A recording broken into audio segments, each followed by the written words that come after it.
A man walks through the streets of Rome. Nobody cheers. The crowd splits open before him, faces caught between awe and something colder. 24 men march at his side. Each carries a bundle of wooden rods wrapped in red leather, and inside each bundle, an axe head catches the sun. That axe is not decoration. Inside the sacred walls of the city, it means one thing. The laws that shield every Roman citizen from the state have been switched off. No appeal, no trial.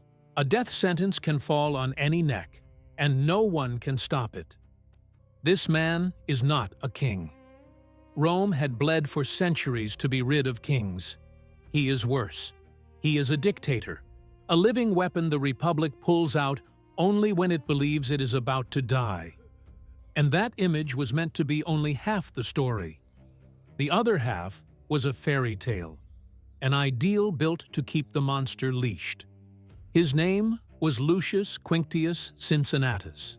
When an enemy army trapped a Roman consul and his legions in a mountain pass, the Senate did not ride to a general's camp. They crossed the Tiber to a small farm. They found Cincinnatus bent over his plow, cutting lines in the dirt. They told him Rome was collapsing. They begged him to take absolute power. He left the plow where it stood. In 16 days, he raised an army, crushed the enemy, freed the trapped legions, and paraded through the city as a hero. Then he did the thing that made him immortal. He gave the power back.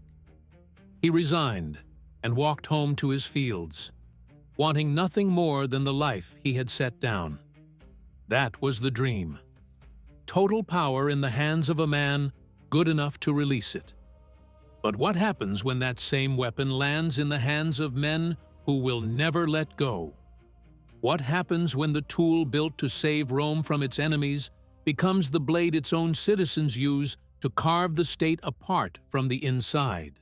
This is the story of how Rome's last safeguard became the map for its own ruin. A shield forged to protect a nation, melted down and reforged into a sword aimed at its heart. Tell us which city and country you're watching from in the comments below. Take a moment to subscribe and support our project. You're watching Ancestral, the best dark history channel in the world. The blade went into her own chest, not her attackers. That is where this story begins. The year was 509 BC. The place, a nobleman's house in the town of Calatia, a small settlement a few miles east of Rome, its walls low, its streets quiet after dark. A woman named Lucretia, wife of the aristocrat Lucius Tarquinius Collatinus, sat at her loom late into the night, while other Roman wives feasted and drank. That detail mattered. Days earlier, a group of young noblemen had ridden home from the siege of Ardea, arguing over whose wife was the most virtuous. Wine loosened the argument. They decided to settle it with their own eyes and rode from house to house across the dark countryside. They found the royal women deep in a banquet. They found Lucretia working wool by lamplight, her servants around her. The contest was over, and Sextus Tarquinius, son of Rome's king, had watched her from the doorway and wanted her. He came back alone. He was armed. He was drunk on his own bloodline. He demanded she submit to him, and when she refused, he did not simply threaten to kill her. He offered her something worse. He would kill her, then kill one of her slaves, strip both bodies, and lay them together in her bed. He would tell her husband and her father he had caught them in the act.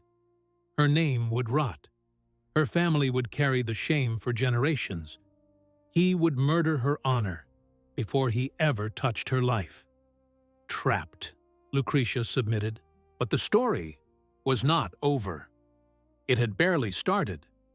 The next morning she sent messengers riding in two directions, one to Rome for her father, Spurius Lucretius, one to the army camp at Ardea for her husband. Each was told to bring a single trusted friend. Her husband brought Lucius Junius Brutus. Her father brought Publius Valerius, a man who would soon give the Republic its most famous law.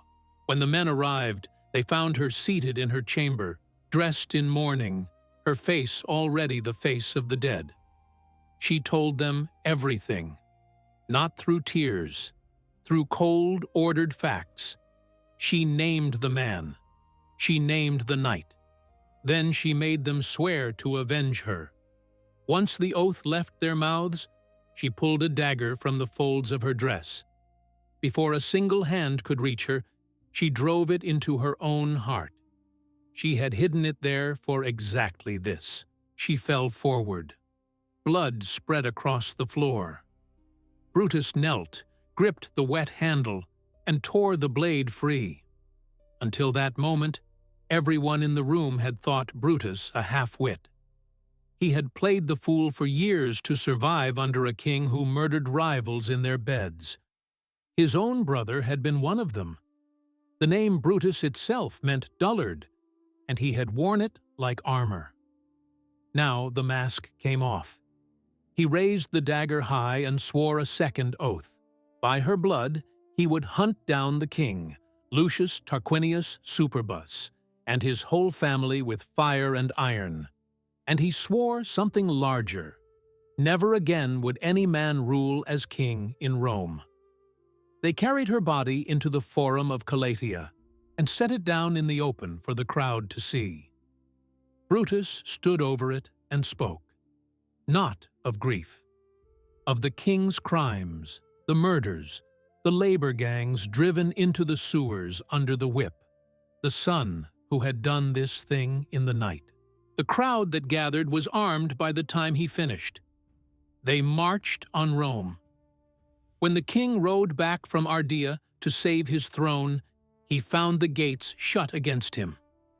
The monarchy that had stood for 2.5 centuries was finished. This was not a coup. It was a blood pact. The Roman Republic was born from the corpse of a violated woman, and a vow that no single man would ever again hold total power over the life of a Roman. From that wound, they engineered a new kind of government, a machine built out of fear. Its whole purpose was to make sure another Tarquin could never rise. So they shattered power into pieces. No king. Instead, 2 consuls, elected, not born to it, in office for 1 year and 1 year only. Their authority came from the people, and it expired fast. Brutus himself was chosen as one of the first 2 consuls, the man who had sworn the oath now holding the office designed to keep it. And to prove the vow was no empty theater, when his own 2 sons were caught plotting to bring the king back, Brutus sat on the tribunal and watched them stripped, tied to a post, beaten with rods and beheaded. He did not look away. Livy says the crowd could not tell whether they were watching a father or a magistrate. That was the price of the new order, and he paid it with his own blood. Then came the cleverest piece of all, the veto. Each consul could block anything the other tried to do. A government with 2 heads, each able to choke the other into stillness. Layer on the Senate, 300 men debating in the Curia. Layer on the popular assemblies.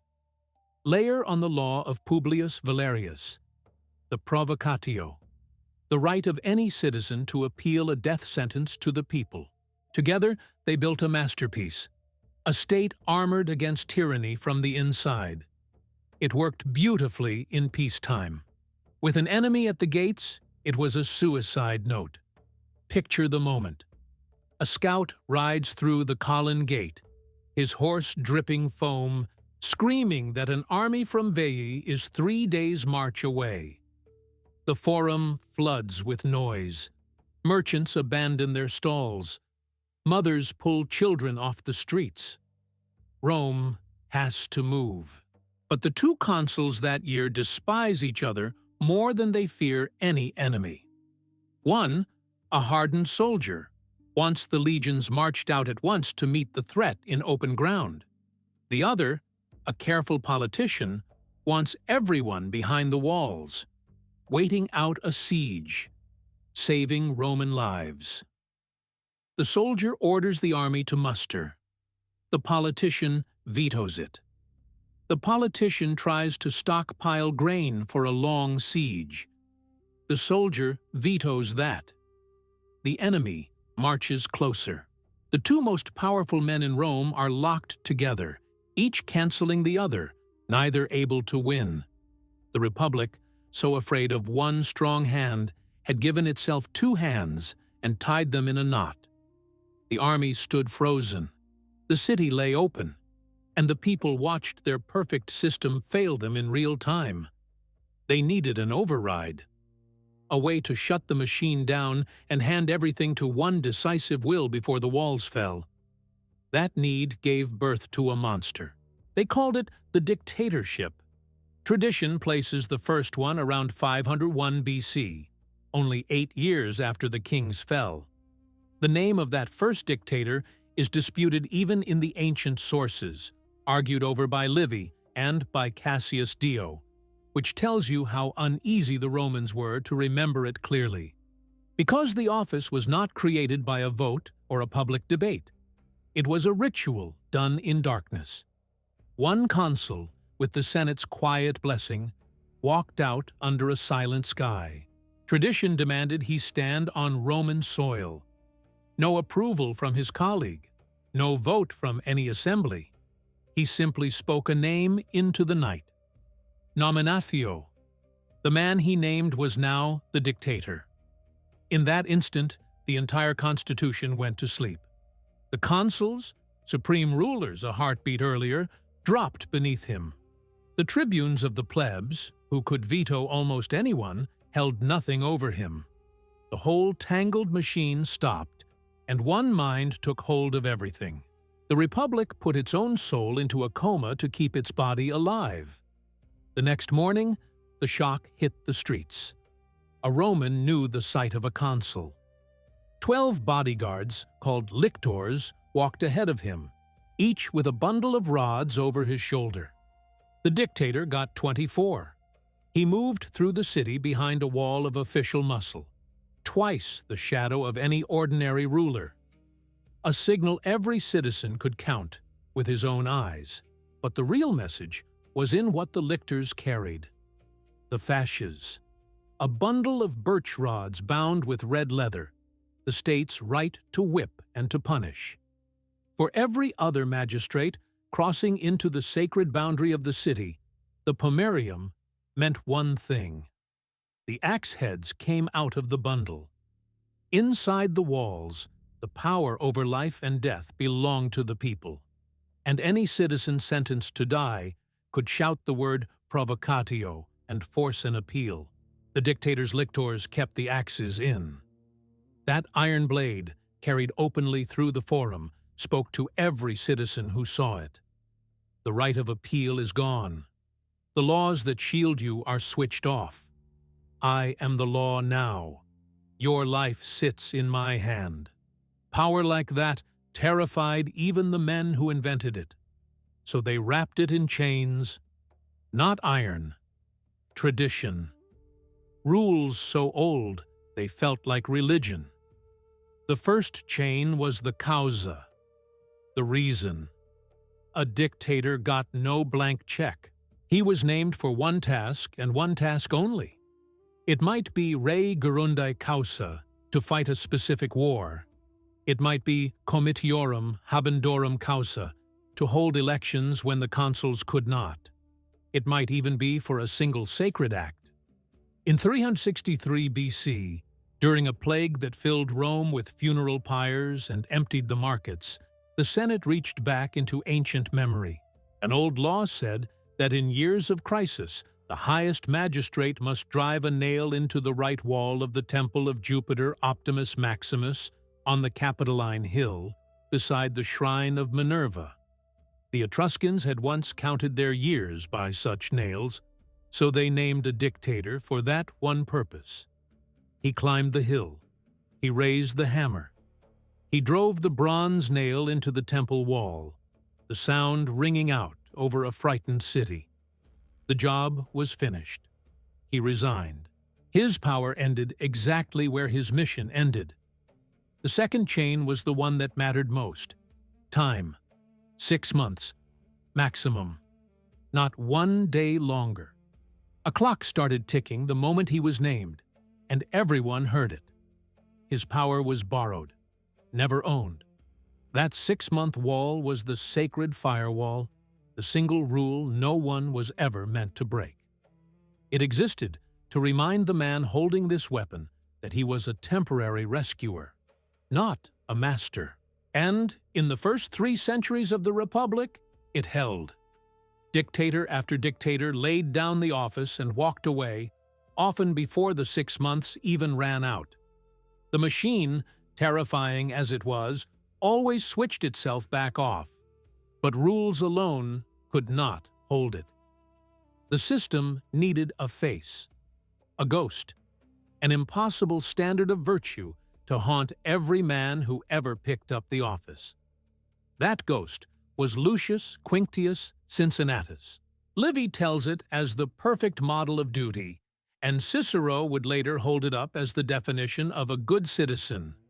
In 458 BC, the Aequi, a rival tribe from the hills southeast of Rome, broke a treaty and trapped a Roman consular army under Lucius Minucius in a valley at Mount Algidus.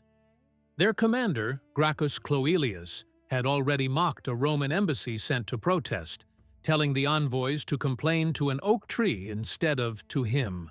A few horsemen cut through the enemy line at night and rode back to the city with the news. Panic spread through the forum a second time. The Senate met at dawn. They had one option left, and they took it. They voted to name a dictator. Their choice lived on a tiny farm across the Tiber, 4 acres of rented land on the flat ground the Romans called the Prata Quinctia, the Quinctian Meadows. Cincinnatus had once been a man of standing. He had lost his fortune paying off the debts of his son Caeso, who had fled the city under charges of violence, and now the father worked the dirt with his own hands to survive. When the Senate's delegation crossed the river and reached his land, they found him bent over a ditch, or maybe behind a plow. Sweat on his back, dirt on his arms. A man no one would have picked out from any peasant in the field. He straightened up and asked whether all was well. Then he called to his wife, Rasilia, to run and fetch his toga from the hut. He would not hear the Senate's message covered in mud. He wiped his face, pulled the wool over his shoulders, and only then did the delegation greet him as dictator, and salute him with the full formal address. For years we have built these stories, and this channel has grown into a huge community of people who crave the dark corners of history. But this is not a one-way street. We want you inside it, in the inner circle. We call it the lineage. When you become a member, you stop being just a viewer and become a patron of this work. You join the people who make sure these unflinching journeys into the past keep coming, with the depth and detail they deserve. If you are one of us, if you believe these stories have to be told, click the join button and become part of the lineage. Early access to our documentaries, exclusive perks, and a place on the team that keeps this torch burning. The senators told Cincinnatus a Roman army was about to be wiped out. The state had placed its fate in his hands. He did not pause. He left the plow standing in the furrow, crossed the Tiber, and walked into the city. A crowd of his own household met him at the riverbank. Most of them, Livy notes, were not glad to see him go. They knew this office made enemies faster than it made heroes. But he went. His first act as dictator was to shut every law court and freeze all private business, an order called a justicium. No lawsuits, no trades, nothing but war. Then he issued a command. Every man of fighting age would gather on the field of Mars, the flat training ground below the Capitoline, before sunset. Each would bring 5 days of cooked food and 12 sharpened wooden stakes for building a rampart. He named his master of the horse, his second in command, a patrician called Lucius Tarquitius, said to be the finest soldier in Rome, despite owning nothing. A farmer from that morning now ruled all of Rome, and Rome obeyed without a word. That night, he marched his fresh army out of the city under torchlight, the stakes rattling on their shoulders, the road dust rising pale in the moon. They reached Mount Algidus near midnight. He ordered every man to drop his baggage in one place and carry only weapons and stakes forward. He ringed the Equian camp in the dark. The Equi had themselves ringed the trapped Roman legions of Minucius. On Cincinnatus's signal, thousands of throats roared at once. The sound alone reached the trapped Romans inside and told them help had come. His men began to dig. 12 stakes each. A wall of sharpened wood rose in the black hours before dawn, sealing the enemy between two Roman forces. When the Equi turned to fight the outer ring, Minucius and his freed men struck their backs. By morning, they surrendered. The Equi begged not to be slaughtered. Cincinnatus spared their lives, but stripped their pride. He drove 3 spears into the ground, 2 upright and 1 laid across the top, forming a low arch called a yoke. He made every surviving enemy soldier bend and pass beneath it, disarmed, cloaks gone, in front of both Roman armies. To pass under the yoke was the deepest humiliation a soldier could suffer, a public confession of defeat. He handed Gracchus Cloelius over in chains. Then he freed Minucius, though he stripped him of his command for letting himself be caught in the first place. One clean stroke. The war ended.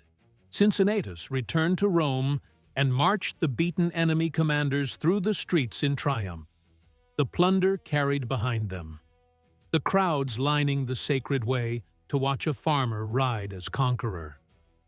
Families set out tables of food before their doors to feed the passing soldiers. Then, after holding absolute power for 15 days, 16 at most, he did the thing no one expected. He resigned. He gave up the 24 lictors, the supreme command, the fear, and the reverence. He crossed the Tiber, walked back to his 4 acres, and picked up the plow he had left standing in the furrow. For centuries, that story was the bedrock of what it meant to be Roman. Fathers told it to sons. Poets carved it into verse. It was proof that this terrifying weapon could sit in the hand of a man who wanted nothing for himself. It was beautiful. It was inspiring. It was also a lie built too tall to survive, because the standard was impossible, and impossible standards are made to be broken. The weapon had been tested. It worked. It switched off. And so, generation after generation, it sat there polished and waiting, ready for the next hand to lift it.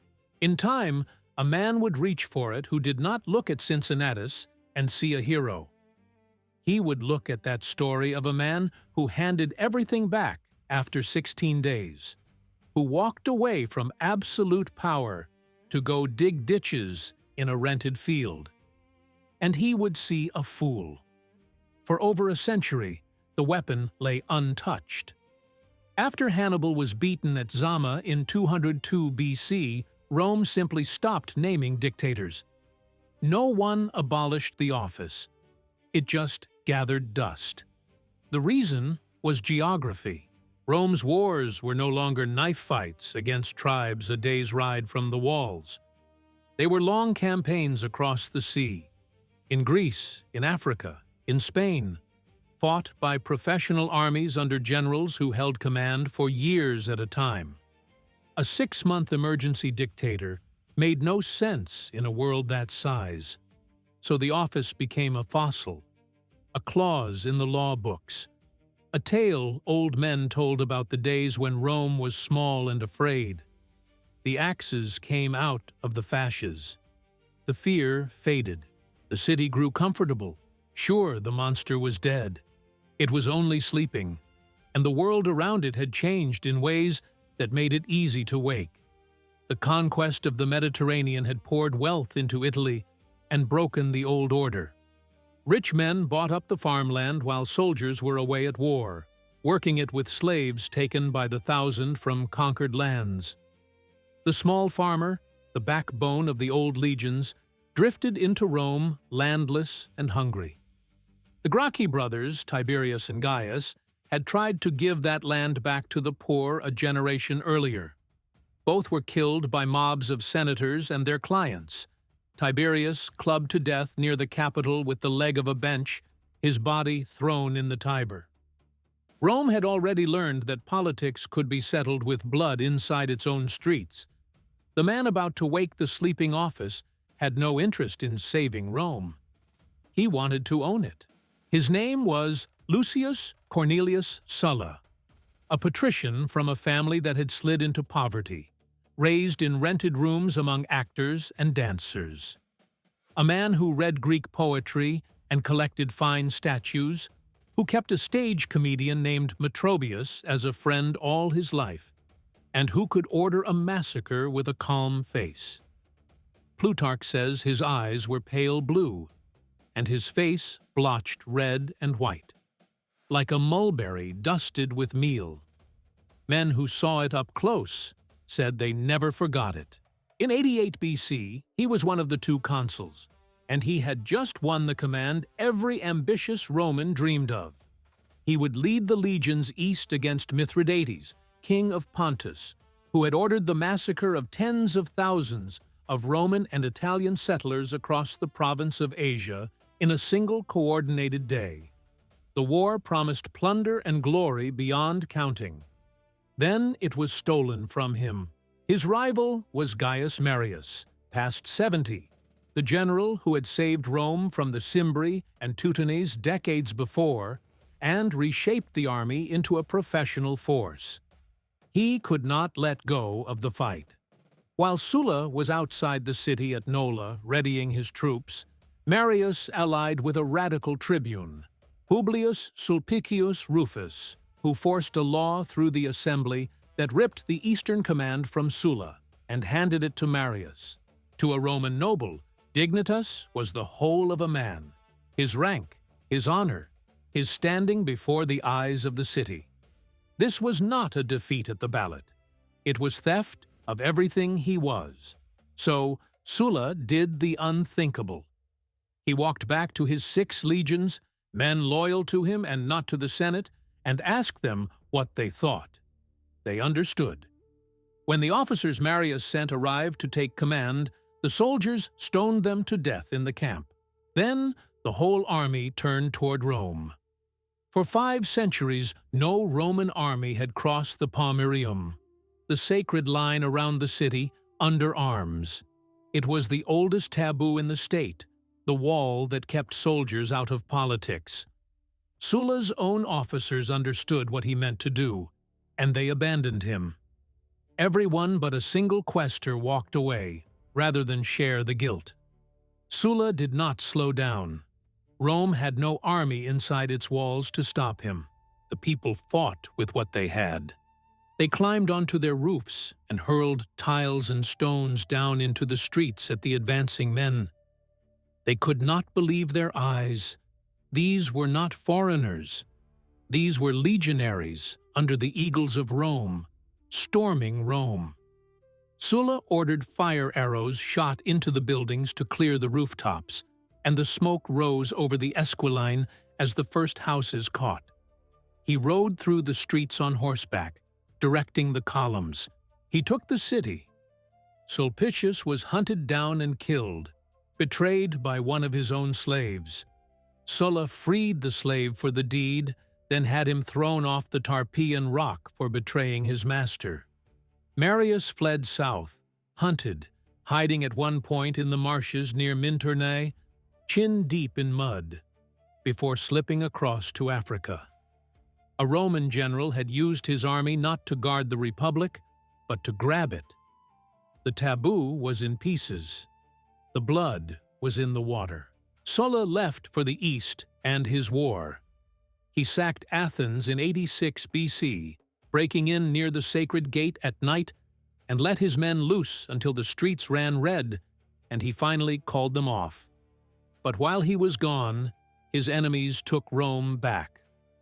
Marius returned, and his seventh consulship opened with a purge of its own. Heads of senators were nailed up on the rostra for the first time, and Sulla saw, when he came home, that the platform where Romans made speeches had already been fitted for corpses. Marius died within weeks, worn out and half-mad, but his faction held the city. When Sulla landed at Brundisium in 83 BC, he found the state in hostile hands. What came next was the first full civil war in Roman history. For 2 years, Italy was a killing field. Towns changed sides and were punished for it.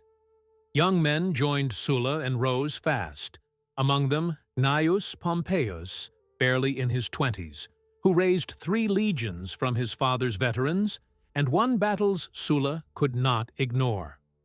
Sulla greeted him as Imperator, and later let him call himself Magnus, the Great, though the name was half mockery from an older man watching a boy in a hurry.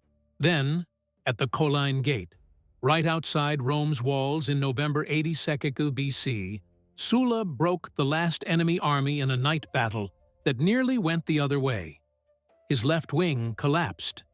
Men ran back to the city gates screaming that all was lost, and the guards slammed them shut and crushed some of their own in the panic. Sulla, in the dark, thrown from a stumbling horse twice, rallied his right and held. By dawn, the enemy was destroyed.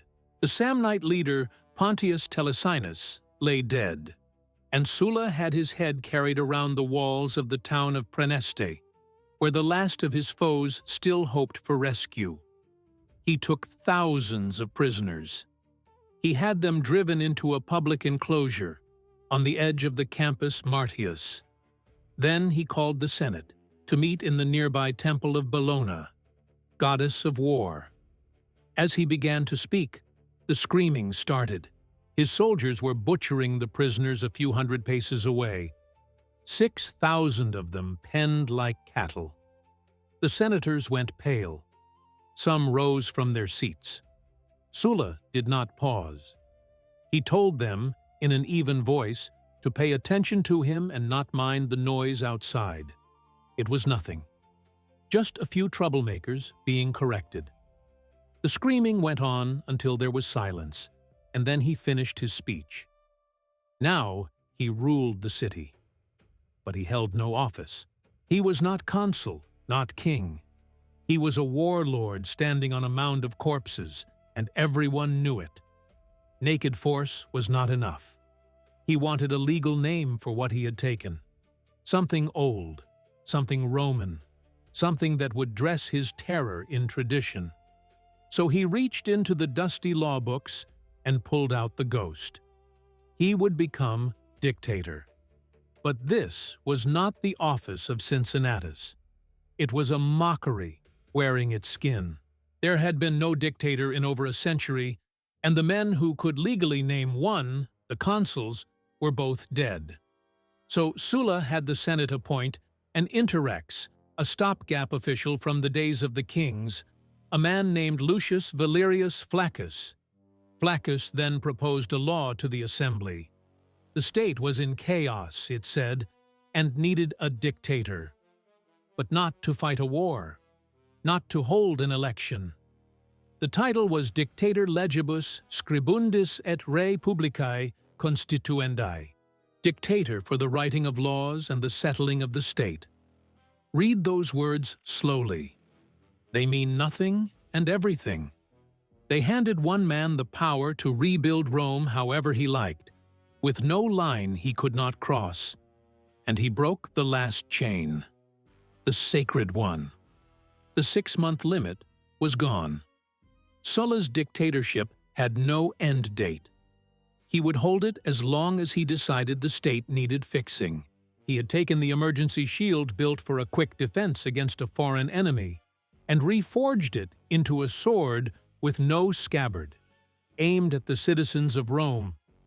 To seal it, he had himself preceded by 24 lictors, the old number, and revived the ancient custom that they carry the axes inside the walls. The blades were back in the fasces. Every Roman who saw them knew the right of appeal had died. Then he began his real work. It was not reform. It was murder organized like a business. He gave it a name, the proscription, from proscribere, to post in writing. One morning, Rome woke to find a white board nailed up in the forum. On it, 80 names. Those men were declared enemies of the state. No trial, no evidence, no appeal. The name on the board was the sentence, and the sentence was death. Anyone could carry it out. Kill a proscribed man, bring his head to Sulla's clerks, and collect 2 talents of silver. A fortune. Enough to change a poor family's life forever. The killer walked away with legal immunity and a full purse. Murder for hire, stamped with the seal of the state. The heads were counted and paid for at a table set up in the forum, in the open, so all could see the arithmetic of the terror. The next day, a second board went up, 220 more names. Then a third, with the same number. The terror soaked into everything. A man's slave could inform on him for a share of the reward. Old grudges were paid off with a whisper. A greedy neighbor pointed at a rich man's house and watched the killers do the rest. No one was safe, because being on the list required no crime, only an enemy or a fortune worth taking. Plutarch records the case of a man named Quintus Aurelius, who read the board, found his own name, and said aloud that he was being hunted for his Alban villa. He had walked only a few steps before a stranger cut him down. The city became a hunting ground. Sons gave up fathers. A man reclined at his own dinner table one moment and had his throat opened the next while his children watched from the doorway.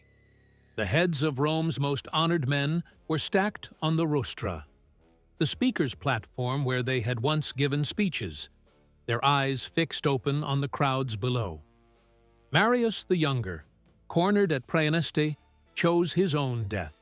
His head was brought to Sulla, who looked at it and quoted a line of Greek, that a man must first learn to row before he tries to steer. The smell settled over the center of the city and would not lift, and the killing was only half the point. Every proscribed man's property was seized and sold at public auction under the dictator's spear, the hasta, planted in the ground to mark a state sale. The auctions were rigged. Sulla's friends, his centurions, his freedmen, and his enforcers bought mansions and estates and whole businesses for coins.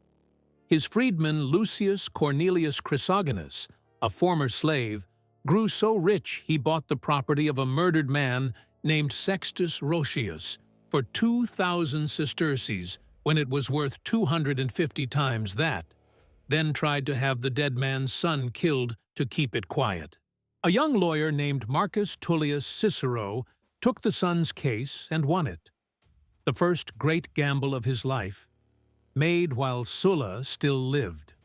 One of the buyers was a cold and patient man named Marcus Licinius Crassus.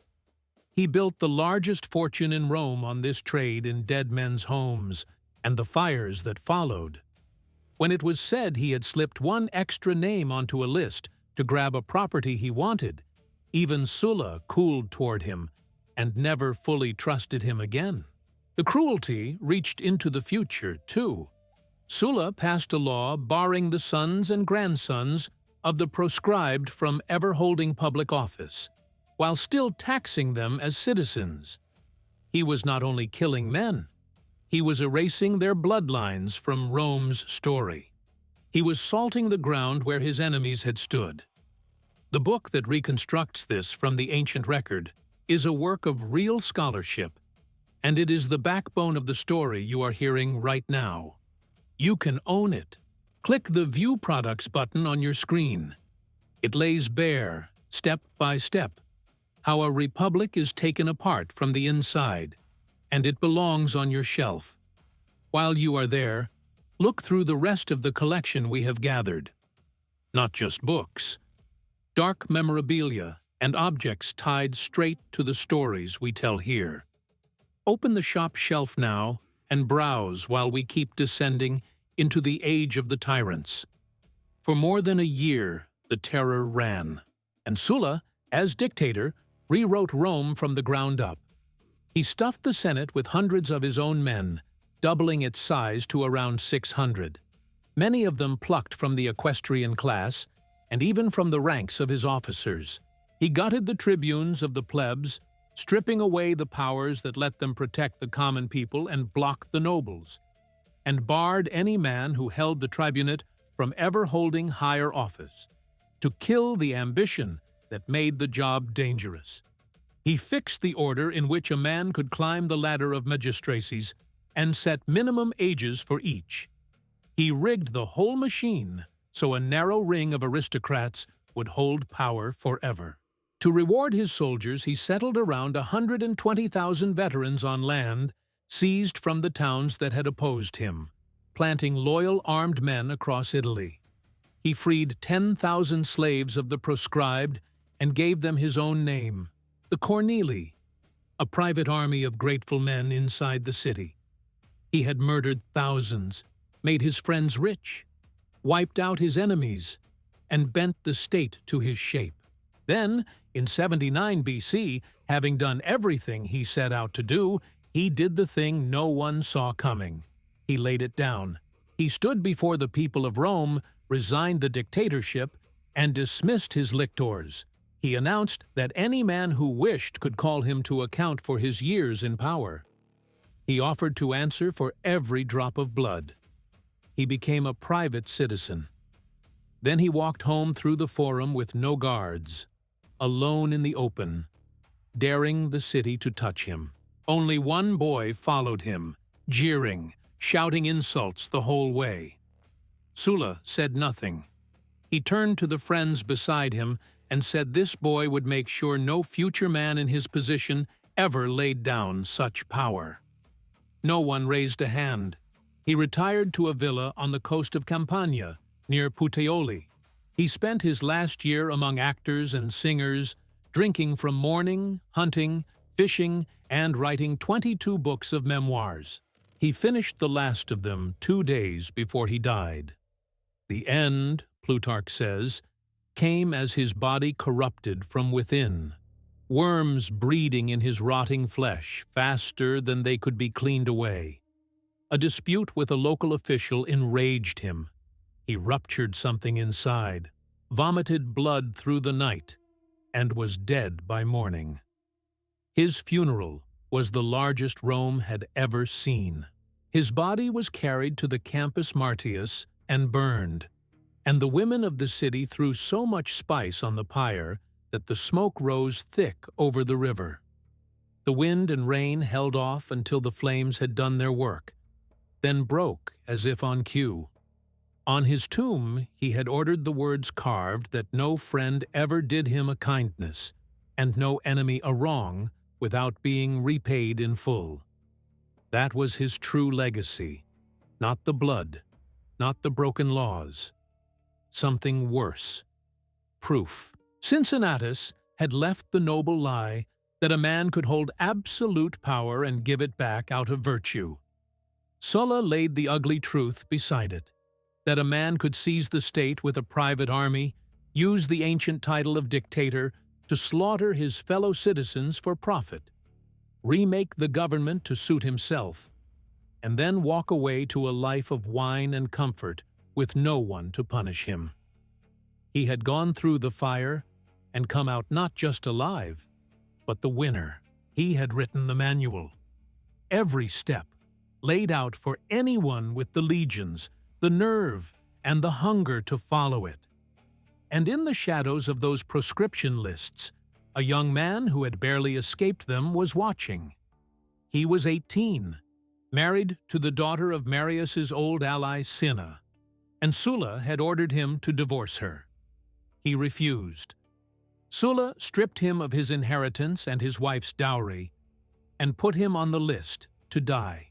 The boy went into hiding, moving from house to house in the Sabine hills, sick with malaria, bribing the men sent to find him. Powerful relatives and the Vestal virgins begged Sulla to spare him. Sulla gave in, but not blindly. "Watch him," he told them. In that one boy he saw many a Marius. His name was Gaius Julius Caesar. Gaius Julius Caesar was not simply ambitious. He was a reader of history, and his most important book had been written in blood by Sulla. He had learned its lesson the hard way, as a hunted 18-year-old moving from farmhouse to farmhouse in the Sabine hills, with a price on his head. Suetonius says he changed his hiding place almost every night, and once bribed the officer sent to arrest him with 2 talents of silver. The lesson stuck. Power did not live in the Senate. It did not live in the law. It lived in the legions, in men who would follow their general anywhere, even back across their own border, even against the city that had raised them. Sulla had warned the men who begged for the boy's life. Watch him. In that one, there are many a Marius. He was more right than he knew. Caesar spent the years between building the things Sulla had taught him to build. He conquered Gaul in 8 years of war that Plutarch reckons cost 1 million lives and enslaved 1 million more. He took a tribe called the Aduatuci and sold 53,000 of them into slavery in a single day. Those campaigns did more than make him famous. They gave him 10 hardened legions who called him by name, who had wintered with him, starved with him, and who would not think twice about which side of the Rubicon their loyalty lay. On a cold January night in 49 BC, he reached that shallow stream in northern Italy. It marked the legal edge of his province. Cross it under arms, and he was a traitor. He walked to the water and stood there while his officers waited. Suetonius records that a figure of great size appeared, snatched a trumpet from a soldier, sounded it, and strode across to the far bank. Whether that was true or a story Caesar told later, the men crossed. He spoke the words the historian preserved, that the die was cast, and he led them into Italy. He was not inventing anything. He was stepping into the footprints Sulla had left in the mud, walking his army home. The war that followed set the whole Roman world on fire. Italy, Spain, Greece, Egypt, North Africa. His enemy was Pompey the Great, once his ally, once the husband of his daughter Julia, whose death in childbirth had cut the last cord between them. Now Pompey was champion of the senators who thought they guarded the last breath of the old republic. At Pharsalus in Greece, in August of 48 BC, Caesar broke a larger army with a hidden 4th line of infantry. He had ordered them not to throw their javelins, but to thrust upward at the faces of Pompey's young cavalrymen, knowing vanity would make them flinch. It did. The horse broke and the wing collapsed. Pompey fled to Egypt. There the courtiers of the boy King Ptolemy XIII decided a dead Pompey was safer than a living one. They rowed him toward the shore of Pelusium and stabbed him in the boat as his wife watched from the ship. They cut off his head and kept it. When Caesar arrived days later and was handed the head of his rival, and Pompey's signet ring carved with a lion holding a sword, he turned away and wept. Every victory left him with the same problem. He was now, like Sulla before him, the one master of the state. And like Sulla, he needed a legal robe to cover his rule. The dictatorship was made for it.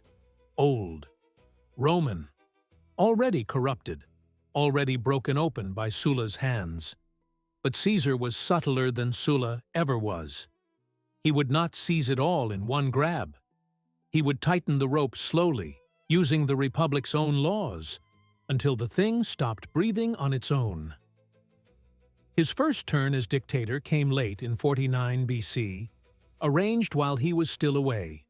The praetor Marcus Aemilius Lepidus pushing through the appointment in Rome. The stated reason was ordinary, comitiorum habendorum causa, to hold elections. He took the office, ran the vote that made him consul for the next year, and after 11 days he resigned. It was a performance. To a city sick with the memory of Sulla's proscription boards, he was saying, "Look, I am no butcher. I use the old tools for the old purposes, and I put them down again." And he backed the words with deeds. Where Sulla had killed, Caesar pardoned. He forgave enemies who had fought against him, took some into his own circle, and made a public virtue of mercy. He called it clementia. The water was warm. No one felt the heat begin to climb. A year later, after the African campaign, he took the dictatorship again. This time for a full year. That bent the ancient 6-month rule, but the rule had been bent before under strain, and the war still smoldered. Rome needed one steady hand. For 12 months he ruled with total authority. He reformed the provinces. He resettled 60,000 landless citizens overseas, rebuilding Carthage and Corinth, the two great cities Rome had once burned. He reordered the very calendar. The old Roman year had drifted so far out of season that priests added months by whim, and 46 BC had to be stretched to 445 days to drag it back into place. Men called it the last year of confusion. From it came the calendar of 365 days that still governs our own. He was teaching Rome that the dictatorship was not just bearable, it was useful. Then came the next step. In 45 BC, after he crushed the last Republican army at Munda in Spain, a battle he later said was the only one he fought not for victory, but for his life. Standing in the front line himself when his men wavered, the Senate rushed to bury him in honors. They offered the dictatorship again. This time, for 10 years. That was not an emergency measure. That was a reign in all but name. It made the annual elections a joke, and the idea of shared, temporary power a fiction. The mask was slipping. His face went onto silver coins while he still lived, a thing once done only for the dead and the gods. A gilded chair was set for him in the Senate House. A statue of him was placed among the ancient kings on the Capitol. Priests were assigned to his person as though to a god, with Mark Antony named as their head. He wore the high red boots, said to have belonged to the old Alban monarchs. He gathered every symbol of a king while dodging the one word Romans could not bear. Once, when the crowd hailed him as king, he answered that he was Caesar, not king. At the festival of the Lupercalia in February 44 BC, Antony ran the course near naked and tried 3 times to set a white diadem on Caesar's head. Each time Caesar pushed it away, and each time the crowd's cheer at his refusal was louder than its silence at the offer. He had it recorded in the public calendar that the people had offered him the crown through the consul, and that he had declined. The last act came days later. The Senate, by now little more than an echo of his will, voted him a new title, Dictator Perpetuo, Dictator in perpetuity, Dictator for life. The words were struck onto coins beside his portrait, the first living Roman ever to put his own face on the state's money. That word, perpetuo, was the poison in the cup. It fused the short emergency power of the dictator with the lifelong grip of a king. The one sacred chain, the time limit, The firewall that had made the office survivable for 4 centuries was cut. Sulla had at least walked away. Caesar was never going to walk away. He had become the exact thing the Republic had been built to prevent. He was Tarquin returned, wrapped in the legal language of the state he was dismantling. The frog was boiled. For a small circle of senators, this was where the road ended. They did not see themselves as rebels. They saw themselves as the last conservatives, the keepers of the old ways. They called themselves the liberators. Their leaders were Gaius Cassius Longinus, sharp and bitter, a man Caesar himself distrusted, saying he did not fear the fat and long-haired men, but the pale, lean ones, meaning Cassius and Brutus. The other was Marcus Junius Brutus, who traced his blood to the Lucius Junius Brutus, who had torn the kingship out of Rome 5 centuries before over the body of Lucretia. For that Brutus, this was more than politics. It was a debt written into his name. Caesar had pardoned him after Pharsalus, had loved his mother Servilia for years, and treated him almost as a son. That made the choice heavier, not lighter. Cassius pressed on the old wound. Notes appeared beneath the statue of the ancestor Brutus in the Forum. Would that we had a Brutus now, and on Brutus's own tribunal seat, scrawled lines. You are asleep, Brutus. You are not truly Brutus. They came to believe the Republic was not a building or a law. It was one idea, that no Roman would ever kneel to a single master. And they believed that idea now lived trapped inside one man's body. To free it, the man had to die.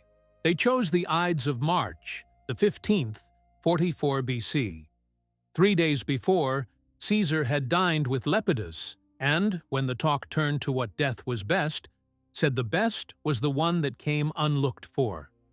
The Senate was meeting that day in a hall attached to the theater of Pompey.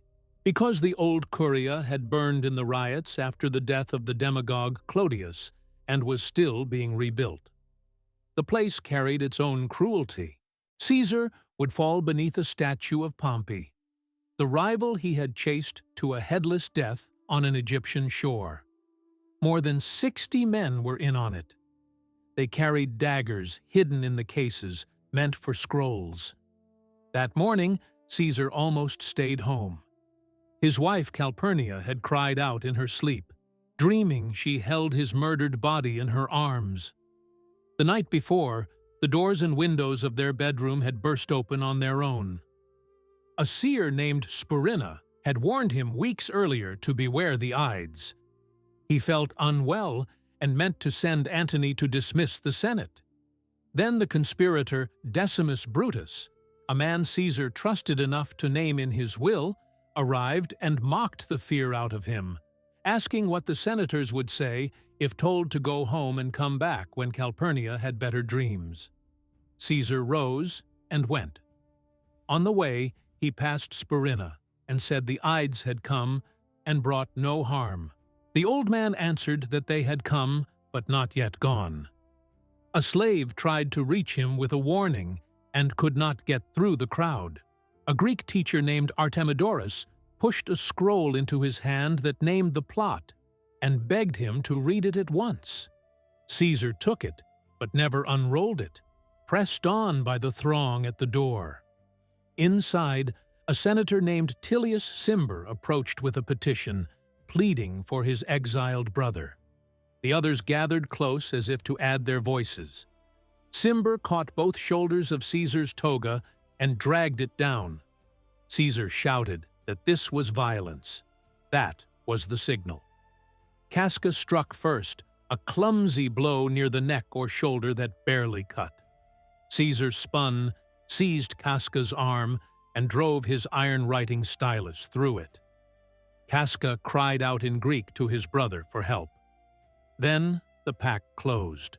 Blades came from every side, so many and so wild that the men wounded one another in the crush. Cassius slashed him across the face. A blow opened his thigh. Caesar fought at first, turning like a hunted animal, then stopped. Suetonius says that when he saw Brutus driving a dagger at him, he covered his head with his toga and gave up, and some reported his last words in Greek, "Kai su, teknon," "You too, child." Others said he made no sound at all. He drew the toga down over his legs so he would fall decently, and he collapsed at the base of Pompey's statue. 23 wounds.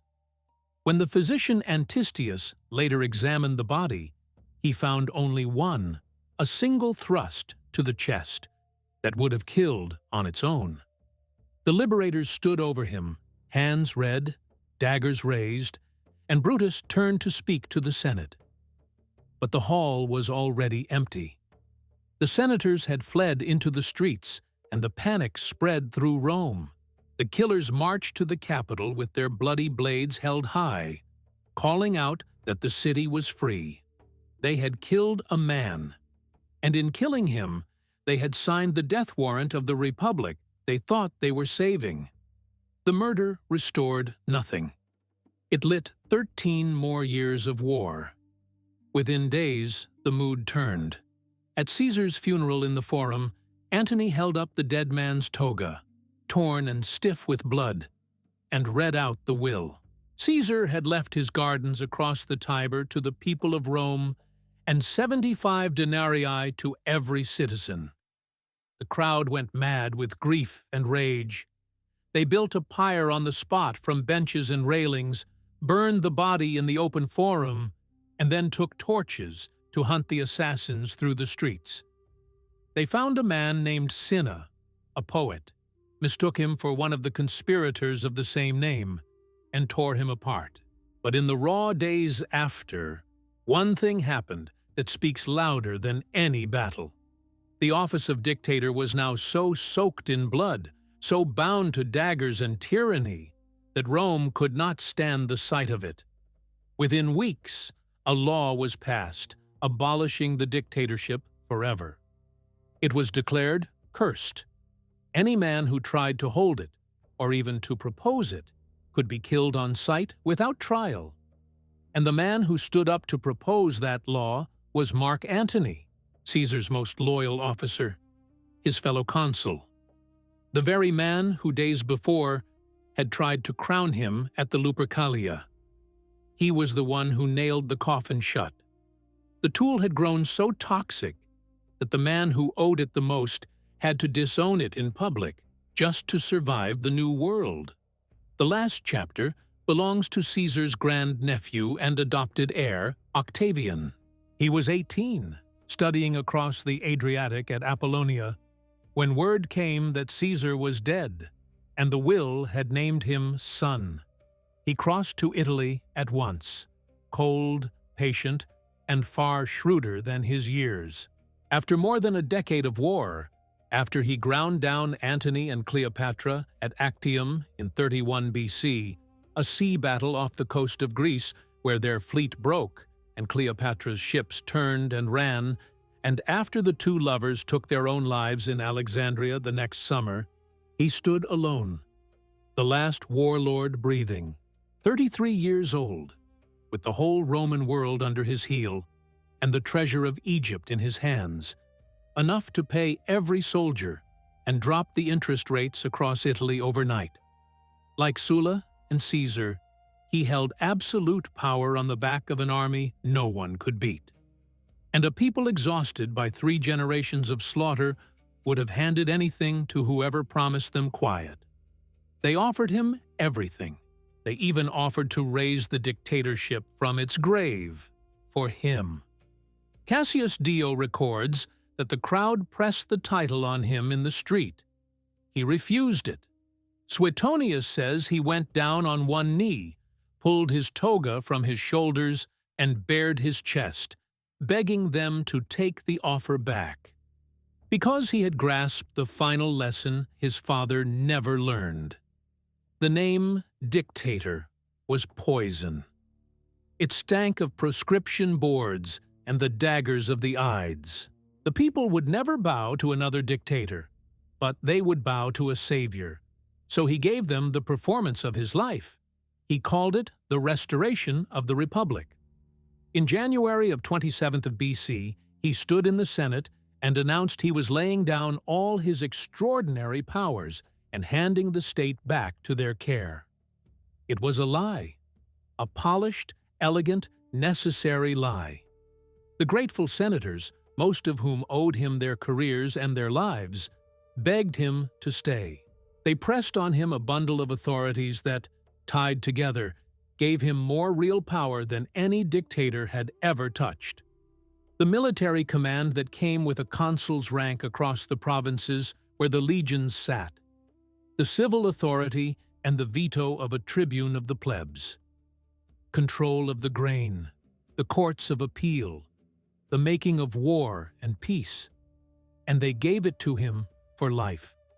3 days after the surrender, they voted him a new name, Augustus, the revered one, a word that had never before belonged to a living man. He never once called himself dictator. He never called himself king.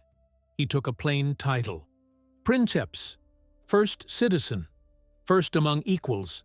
His power was total. When he died in AD 14, after ruling for more than 40 years, Tacitus wrote that hardly anyone was left alive who had seen the Republic with his own eyes. The dictatorship was dead. But its ghost had finally taken Rome. By refusing the poisoned name, the man now called Augustus did what Caesar could not. He made one-man rule permanent and painless and eternal. The Republic was a corpse. He dressed it in fresh robes and propped it on a throne and called the arrangement peace. The empire was born, and it would rule the Western world for the next 500 years, all of it grown from a farmer's plow left standing in a furrow. And the day Rome decided the plow was no longer enough. Thank you for staying with us all the way to the end.